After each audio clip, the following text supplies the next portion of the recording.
मेरा नाम सिमरन है। उम्र 26 साल और मैं कानपुर की एक सीधी सादी मगर खुशमिजाज लड़की हूँ।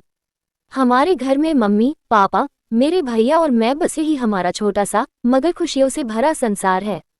इस बार घर में कुछ अलग ही रौनक थी। भैया की शादी तय हुई थी और वो भी इंग्लैंड वाली अंकल की बेटी से। पूरा घर जैसे किसी त्योहार में बदल चुका था। हंसी ठहाकों और रिश्तेदारों की चहल पहल ने हर कोना जिंदा कर दिया था। मेरी भाभी बहुत प्यारी थी, बिल्कुल किसी विदेशी गुड़िया जैसी। और उसके साथ उसका छोटा भाई और बहन भी आए थे। सब कुछ किसी सपने जैसा लग रहा था। शादी को 3 दिन रह गए थे और घर में हर तरफ लोग ही लोग थे। मेहमानों की आवभगत में मैं और मेरी होने वाली भाभी के भाई ने पूरा दिन खपा दिया। किसी को चाय, किसी को बिस्तर, किसी को पंखा और खुद के लिए जगह तक नहीं मिली। काफी खोजबीन के बाद एक कोना बचा था, पुराना स्टोर रूम। वहीं एक चटाई मिली, एक पिचका तकिया और बस। मैंने हिचकिचाते हुए कहा, आप यहाँ सो जाए, मैं कहीं और देखती हूँ। वो मुस्कुराया, देख ही तो लिया अब और जगह है कहाँ। आप उस तरफ मुंह करके लेट जाए, मैं दूसरी तरफ लेट जाता हूँ। सोचिए, आधी आधी चटाई है हमारी। हम दोनों थकान से चूर थे, इसलिए यह अजीब सी सिचुएशन भी अब अजनबी नहीं लग रही थी। न जाने कब आंखें बंद हुई, कब नींद ने अपनी चादर उड़ा दी, कुछ पता ही नहीं चला। अगले दिन वही दौड़ भाग, वही मुस्कुराहटें, लेकिन इस बार स्टोर रूम जाना बोझ नहीं लगा, बल्कि जैसे वो चटाई हमारा छोटा सा सुकून बन चुकी थी। आज वो बोला, तुम्हें भी अच्छा लग रहा है ना ये सब। सब लोग एक साथ, शोर मस्ती झगड़े हंसी। मैंने हंसते हुए कहा, हाँ, पर थोड़ी चटनी भी जरूरी है, बिना मसाले सब फीका लगता है। वो मुस्कुराया और बोला, ठीक कहा, तो फिर आज की चटनी हमारी बातों से बनती है। हम दोनों कुछ देर यूं ही मुस्कुराते रहे। फिर वो बोला, चलो अब सो जाओ, नहीं तो कल फिर उठने में देर हो जाएगी। मैंने तकिए की तरफ इशारा करते हुए कहा, आज तुम तकिया ले लो, कल मेरी बारी थी।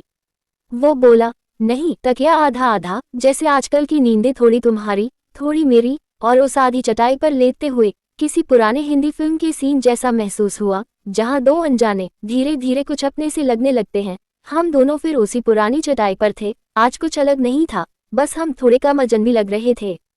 थकान इतनी थी कि दिमाग ने कोई सवाल नहीं किया, बस बदन को आराम चाहिए था। आंखें बंद हुई और कब नींद ने अपनी गिरफ्त में ले लिया, कुछ पता ही नहीं चला। सुबह वैसे ही आई जैसे रोज आती है, मगर अब हमारी वो चटाई, हमारी नींद और वो छोटी सी जगह हमें अपनी सी लगने लगी थी। कुछ देर बाद मैं अभी जगी ही थी कि हल्के से महसूस हुआ, उसका बाजू मेरे कंधे पर आ गिरा था।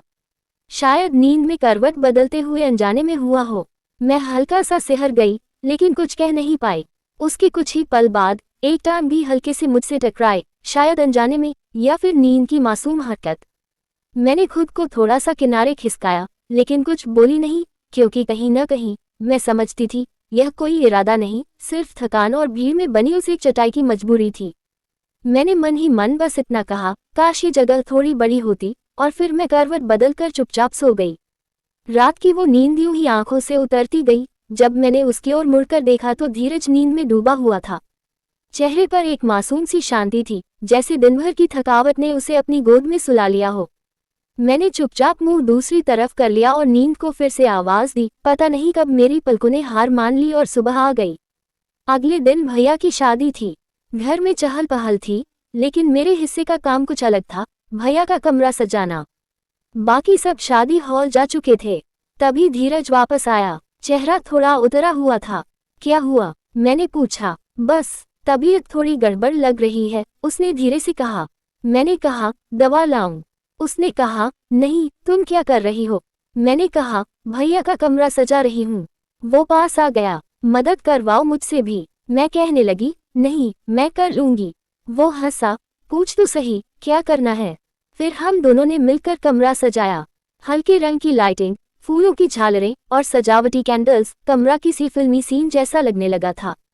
कमरा पूरा हुआ तो वो मेरी ओर देखकर बोला, आज शाम से तुम कुछ ज्यादा ही प्यारी लग रही हो। मैं उसकी बात पर हल्की सी मुस्कुराए और बिना कुछ कहे बाहर चली गई, लेकिन दिल के किसी कोने में एक मीठी सी दस्तक जरूर महसूस हुई। रात के करीब 9 बजे सब लोग वापस आए, थक कर, मुस्कुराते हुए, यादें लिए हुए। ज्यादातर मेहमान तो विदेश से थे, सब अपने अपने कमरों में चले गए। हम फिर से अपने पुराने स्टोर रूम में लौटे। धीरज बिस्तर पर लेटते हुए बोला, आज भी तबीयत कुछ ठीक नहीं है, मैं जल्दी सो जाता हूँ। मैंने मुस्कुराकर कहा, मैंने तो नहीं रोका। वो हल्के से मुस्कुराया और दूसरी तरफ मुंह करके लेट गया। कमरे में हल्की नीली रोशनी थी, फिर अचानक बिजली चली गई। कुछ देर बाद जब लाइट लौटी, मैंने देखा सूरज अब मेरी तरफ मुंह करके लेटा था। वो अब मेरे पैरों की ओर झुका हुआ था। शायद नींद में करवट बदलते बदलते यूं आ गया। मैंने उसे जगाना ठीक नहीं समझा। नींद की थकावट वैसे भी हावी हो रही थी, इसलिए आंखें मूंद लीं। रात के करीब 1 बजे मेरी नींद खुली, शायद किसी हल्के स्पर्श से। मैंने धीरे से आंखें खोली तो देखा धीरज की एक बांह और टांग अनजाने में मुझ पर आ गई थी। वो गहरी नींद में था। मैं कुछ पल यूं ही लेटी रही। यही महसूस हुआ कि कभी कभी नज़दीकियां इरादतन नहीं, हालात की चुप सहमति से आती हैं। मैंने खुद को थोड़ा सा खिसका लिया, लेकिन बिना कोई शोर किए। फिर आंखें मूंद ली और उस रात पहली बार नींद कुछ ज्यादा सुकून भरी थी। मैं चुपचाप लेटी रही, कुछ कहने को था भी नहीं और शायद कुछ कह पाती भी नहीं। जिस रात में सिर्फ नींद होनी चाहिए थी, उसमें खामोशी के भीतर कुछ और भी पलने लगा था। थकावट और उस छोटे से स्टोर रूम की तंग जगह ने हमारे बीच की दूरी को और छोटा कर दिया था। ना जाने कब मेरी करवट उसकी ओर हो गई और फिर हम जैसे किसी अनकहे आलिंगन में थे। शायद धीरज जाग रहा था, शायद नहीं, पर उसकी हलचलें मुझे बता रही थी कि वो सिर्फ सो नहीं रहा। जैसे ही मैं उसके करीब हुई, उसने बहुत हल्के से, बहुत धीमे मेरे होठों को छू लिया। एक पल के लिए मैं सिहर गई, पर फिर चुपचाप लेटी रही, जैसे कुछ भी महसूस न हुआ हो। वो धीरे धीरे अपनी भावनाओं में बहता जा रहा था। मेरी गर्दन पर उसके होठों का स्पर्श, उसके हाथों का कंपन, सब कुछ मेरी बंद आंखों के पीछे महसूस हो रहा था। वो मेरे करीब आता गया और मैं, जो अब तक खुद को समेटे हुए थी, चुपचाप उसके एहसास में बहने लगी। लेकिन तभी मेरे मन के भीतर एक हल्की सी आवाज उठी, ये जो हो रहा है, क्या ये वैसा ही है जैसा होना चाहिए? मैंने उसकी हथेली को पकड़कर हल्के से रोका, तभी मेरी आंख खुली। मैंने हल्के हाथ से उसे रोका, धीरज, प्लीज ऐसा मत करो। वो ठहर गया, थोड़ी देर खामोश रहा, फिर धीमे से बोला, माफ करना, मैं तुम्हें बहुत पसंद करता हूँ। मैंने उसकी आंखों में देखा, कोई झूठ नहीं था वहाँ। मैंने हल्के से कहा, अगर सच में पसंद करते हो, तो बात सिर्फ रातों तक सीमित नहीं होनी चाहिए। फिर अपनी मम्मी से कहो कि मेरी माँ बाप से रिश्ता मांगे। वो कुछ पल तक मुझे देखता रहा, फिर सिर हिलाया। अगले ही दिन मेरी बुआ ने मेरी मम्मी पापा से बात की। बातों का सिलसिला शुरू हुआ और कुछ ही दिनों में रिश्ता तय हो गया।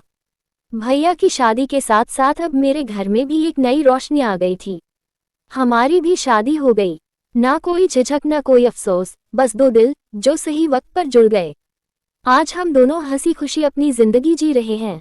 शुक्र है उस चटाई, उस रात और उस सच की, जिसने हमारे रिश्ते को जन्म दिया। अगर आपको ये कहानी दिल से छू गई हो, तो वीडियो को लाइक करें, शेयर करें अपने दोस्तों के साथ और चैनल को सब्सक्राइब करना ना भूलें। धन्यवाद।